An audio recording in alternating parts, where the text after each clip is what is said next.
पत्रकार सङ्घको कार्यक्रममा महानायक राजेश हमालको आगमन भइसकेको छ।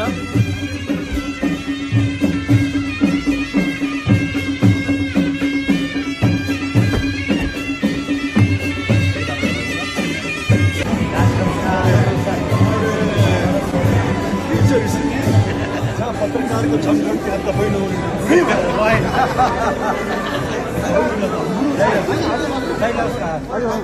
ए बधाई छ है त त्यो हाम्रो चुनाव अगाडिको भेटघाट काम लाग्यो हो नि क्याबिनेटले आशीर्वाद थियो सर थियो के छ हालचाल ए लङ बराबर हुन्छ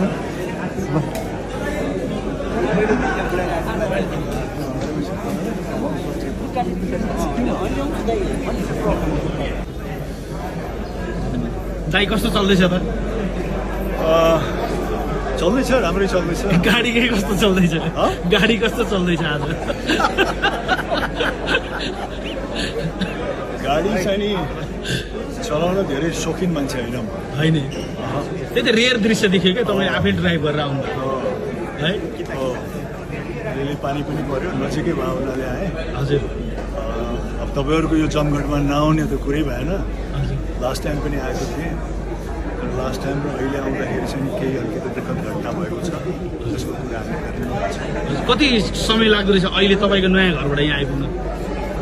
मैले घरबाट आइनँ, म नजिकै थिएँ, म लैनचौरमा थिएँ। Thank you.